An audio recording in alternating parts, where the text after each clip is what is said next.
और सिवान से उड़कर मैं जैसे सीतामढ़ी पहुंचा, ऊपर में ही था, उतने देर में हमारा सुरक्षा गायब हो गया।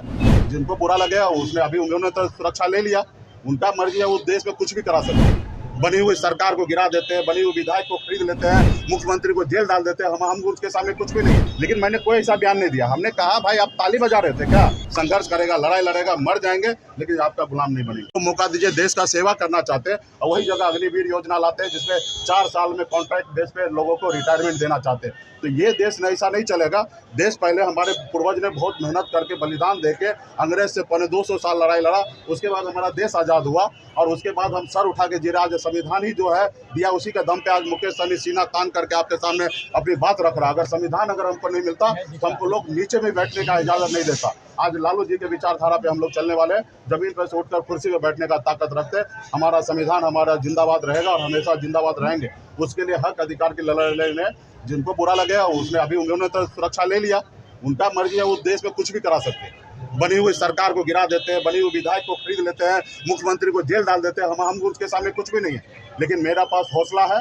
लाखों निषाद यूपी, बिहार, झारखंड में एक मल्ला का बेटा ने हाथ में गंगा जल लेके संकल्प लिया था कि हम अपने बच्चे के भविष्य के लिए लड़ाई लड़ेंगे। हमने भी संकल्प लिया है और मजबूती से हम गंगा माता का सौगंध खाते हैं कि मजबूती से जब तक हम लोग जो एजेंडा पे जो अपने अधिकार के लिए लड़ाई सजित नहीं कर लेंगे तब तक हम चैन से नहीं बैठेंगे, मजबूती से लड़ेंगे। मोदी जी के पास बहुत ताकत है। कल फांसी दे दे मुझे कोई फर्क नहीं है, कल वो मरवा दे मुझे फर्क नहीं पड़ता, सुरक्षा लिया कोई फर्क नहीं।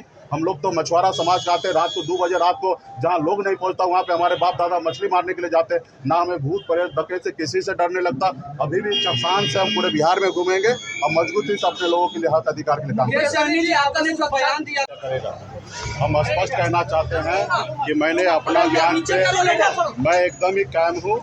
हाँ, मेरे बयान से अगर किसी को आहत हुआ होगा, क्योंकि मेरा भी प्रधानमंत्री है, मैं अपने प्रधानमंत्री का सम्मान करता हूँ। मेरे बात से अगर किसी को आहत हुआ होगा तो मैं खेद प्रकट करता हूँ। लेकिन मैंने ऐसा कोई भी बयान नहीं दिया जो उनको तकलीफ होगा। मैंने ये कहा कि जब हमारे वीपी की सरकार थी, जो मंडल आयोग जो कमीशन लागू हुआ था, जो उसमें खास करके पिछड़ा और अति पिछड़ा ओबीसी का आरक्षण लागू हुआ, जिसमें अमित शाह जी ने, गृह मंत्री जी ने आए और झूठ बोल रहे हैं कि कांग्रेस पार्टी ने सारे अटका कर रखा है। मेरा कहना ये था कि भारतीय जनता पार्टी या गृह मंत्री जी किसी के हाथ में मेहंदी नहीं लगा था।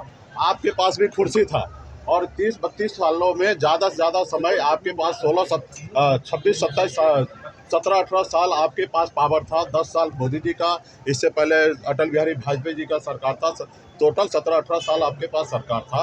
आपने क्यों नहीं मंडल कमीशन का 40 पॉइंट जो था सिफारिश, 40 के 40 पॉइंट क्यों नहीं आपने लागू किया? और 2 पॉइंट अगर लागू हुआ, या 27% आरक्षण हो या पढ़ाई में, एजुकेशन में 27% आरक्षण 2007 में कांग्रेस पार्टी ने ही किया है। 93 में भी ओबीसी का आरक्षण 27% कांग्रेस पार्टी ने किया। आपने वीपी सिंह का सरकार आपने गिरा दिया था 11 महीने में। मंडल बनाम कमंडल आपने निकाला था। आप तो हमेशा विरोध किए हैं, चाहे वो कर्पूरी ठाकुर जी का हो या मंडल आयोग का हो, सिफारिश हमेशा आपने विरोध किया और आपके पास भी लंबा समय था।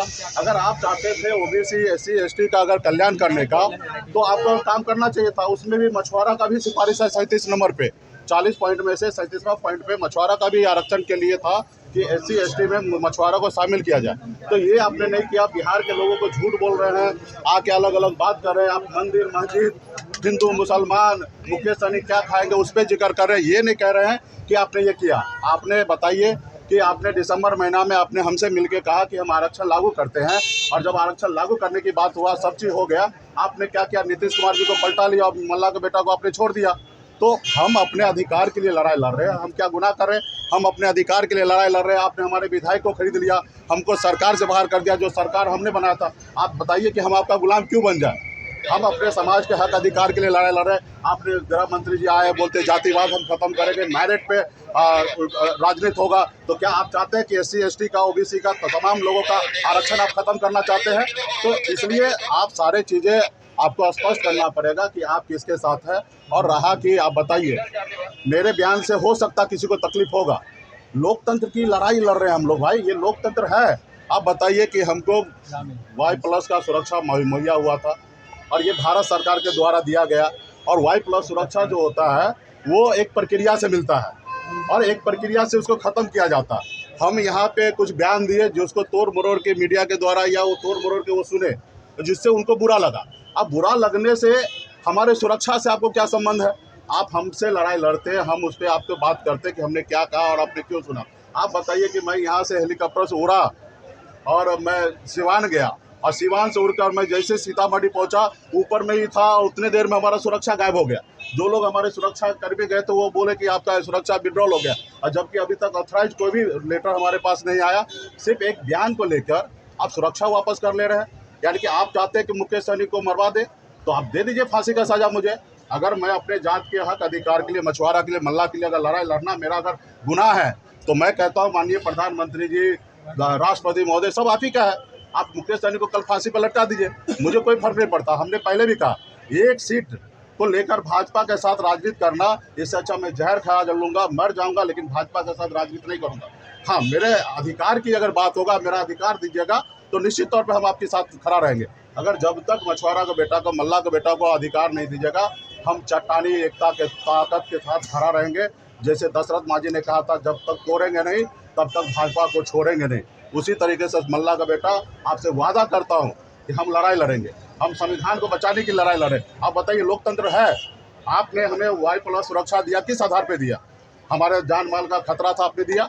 आप अगर मुझे अगर हटाना भी है तो Y+ से आप Y करते हैं, उसके बाद अगर उसके नीचे भी आप कैटेगरी पे आते, आप एक ही झटके में आपने हटा दिया। तो खैर, मुझे कोई परवाह नहीं है। हम लोग गरीब घर में जन्म लिए, हम कोई Y+ लेके तो पैदा हुए नहीं थे। हम संघर्ष करने वाले लोग हैं, 900 रुपये महीने पे मजदूरी करने वाले लोग हैं, और हम यहाँ पे आए अपने लोगों के लिए काम कर रहे हैं। उनको भाजपा को कल जिस रोज मजबूरी था, जरूरी था, उस रोज लगा कि मुकेश सहनी को साथ लेना, उस रोज Y+ दिए। आज वो खत्म कर लिया, मुझे कोई एतराज नहीं है। यही तो हम नहीं चाहते हैं ना, कि रेबरी के तरह Y+ ये वो सब बांटा जाए। अगर आपने प्रक्रिया से दिया तो प्रक्रिया से हटाना चाहिए, या आप बगैर प्रक्रिया से दिए। यही हम चाहते हैं कि संविधान जिंदा रहे, संविधान के साथ कोई खिलवाड़ ना हो।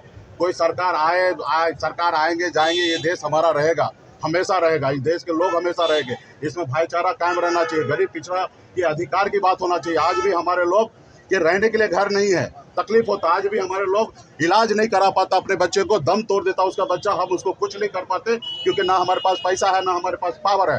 तो हम उस पावर के लिए लड़ाई लड़ रहे हैं, पैसा के लिए लड़ाई लड़ रहे हैं कि हमारे लोग मजबूत होगा, उसको नौकरी मिलेगा, चीजें होगा। आप क्या चाहते हैं? लोगों को गुलाम बनाना?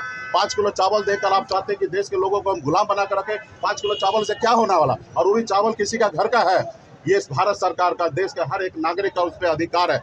लेकिन आप लोग अलग तरीके से कर रहे हैं। आपने कुछ नहीं। हम तो प्रधानमंत्री से हाथ जोड़ के आग्रह करता हूँ, प्रधानमंत्री जी, आप हमारे भी प्रधानमंत्री हैं। देश के 140 करोड़ जनता जो है, उसका आप माई बाप है। आप उनके बारे में सोचिए, गरीब युवा के बारे में सोचिए, जो आपने 2014 में वादा किया वो सोचिए। मैं तो कहना चाहता हूँ कि 2014 में जो आपने भाषण दिया, वही भाषण दीजिए अभी, तब आपको जनता के तरफ से पता चलेगा कि आपने अच्छा काम किया कि बुरा काम किया। बाबा साहब भीमराव अम्बेडकर ने हमें संविधान बना के दिया, उसमें नेता के लिए सिर्फ 5 साल का समय दिया। सरकारी नौकरी पे जाइएगा तो 58 साल 60 साल तक में आपका रिटायरमेंट होगा, लेकिन नेता के लिए 5 साल सोच समझ के दिया, इसलिए क्योंकि नेता है ना, मालिक नहीं है, जनता मालिक है। अगर नेता 420 करेगा, झूठ बोलेगा, गलत करेगा, तो जनता के पास अधिकार होगा कि 5 साल में उसको बदलने का। तो वही हम चाहते हैं कि जनता पूरा अपने दिल पे हाथ देकर सोचे कि ये प्रेजेंट का जो सरकार है, वो अगर वो जनता के हित में काम किया होगा, गरीब किसान के लिए काम हुआ रहेगा, मजदूर के लिए काम हुआ रहेगा, तो निश्चित तौर पे मोदी जी के बारे में सोचना चाहिए, वरना मोदी जी के बारे में बिल्कुल ही नहीं सोचना चाहिए। तो इसलिए हम कहना चाहते हैं, आज 75 साल के हमारे माननीय प्रधानमंत्री जी हो गए, और आज भी देश में लोग युवा से मौका मांग रहे हैं कि हमको मौका दीजिए, देश का सेवा करना चाहते हैं। और वही जगह अग्निवीर योजना लाते हैं, जिसमें 4 साल में कॉन्ट्रैक्ट बेस पे लोगों को रिटायरमेंट देना चाहते हैं। तो ये देश ऐसा नहीं चलेगा। देश पहले हमारा। पनोरमा ग्रुप, जो सोचता है वो करता है। आपके अपने सपनों का आशियाना। ये लो, मुंह मीठा करो। आज मैंने अपना जॉब छोड़ दिया, अब हम पूर्णिया वापस जाएंगे। जॉब छोड़ दिया है? मतलब ये घर कैसे चलेगा? हम करेंगे क्या? और माँ बाबूजी क्या बोलेंगे? इसलिए मैं एक और मिठाई का डब्बा लाया। अपने बिजनेस के लिए लोन अप्रूव हो गया। अरे लोन अप्रूव हो गया वो तो ठीक है, लेकिन पूर्णिया में हम रहेंगे कहाँ? अपना घर भी तो नहीं है वहां। इसलिए तो एक और मिठाई का डब्बा अलग से लाया हूं। हमने पूर्णिया में घर ले लिया है, पूर्णिया के ई होम्स पैनोरमा में। पूर्णिया में पैनोरमा ग्रुप लेकर आए हैं ई होम्स पैनोरमा। बड़ा घर, आलीशान जिंदगी और अत्याधुनिक सुविधाओं के संग। अरे अब क्यों मुंह मीठा करवा रही हो? क्योंकि हम घर वापसी जो कर रहे हैं। घर वापसी की खुशी पूर्णिया में ई होम्स पैनोरामा के संग। ई Homes Panorama, luxurious lifestyle redefined.